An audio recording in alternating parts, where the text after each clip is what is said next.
Imagine waking up on a sunny Tuesday morning to the smell of fresh eggs, cheese, hummus, and za'atar that your parents have prepared.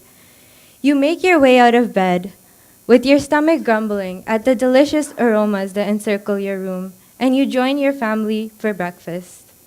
You laugh at your brother's jokes and marvel at your sister's smile, when all of a sudden you hear loud noises coming from outside. The dirty window pane is hard to look through, and the sun beams down hard on the crowds of people.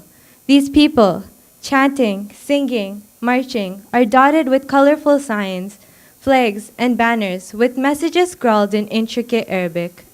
They are chanting, "We are one," and the unity amongst these people amazes you. But as the procession passes, you notice that authorities begin to show up.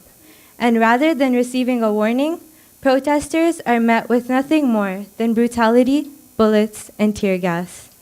And it doesn't stop there. Innocent Syrian civilians are hiding in their homes, praying that bombs do not strike where they are, and the extent is such that lethal chemicals become involved. Colorless, odorless, and deathly sarin gas bombs are released in the air, suffocating the victims and anyone that tries to help. This is the Syrian civil war. Unfortunately, this is the reality for many Syrian children who have forfeited their education, desires, and their childhood to make up for a dispute blown out of proportion. Almost 400,000 have paid for the war with their lives, and almost 13.5 million with their homes. And it has been estimated by the UN that almost half of these refugees are children under the age of 18. The Syrian war seems like a world away, but how would you feel if this was your reality? Here is a video compiled by a news anchor, Farah Nasser, after the Aleppo attack in order to help us visualize what life would be like if Aleppo was Toronto.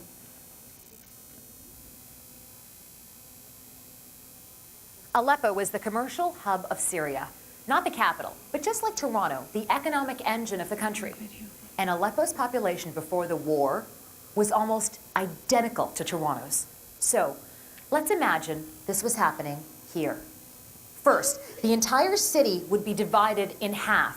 East of Yonge Street would be controlled by rebel groups. The west, well, that's where the government is. The eastern part is the most dangerous place on earth right now. For 4 years, it's been under attack by government forces with the help of Russia. Life is medieval. There's no water, and on most days, there's no power.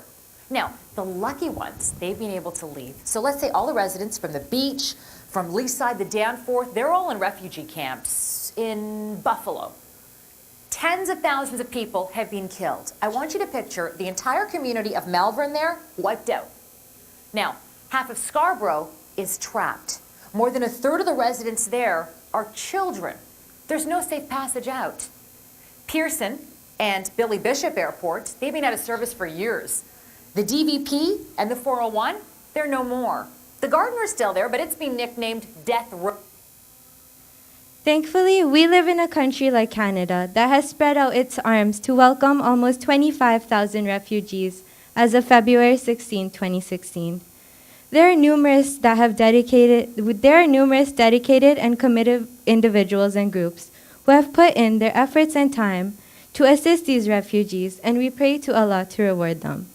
As Muslims, it is our duty to be aware of what our Muslim brothers and sisters are going through in areas all around the world, and to remember each and every one of them in our prayers. Jazakallah for your time.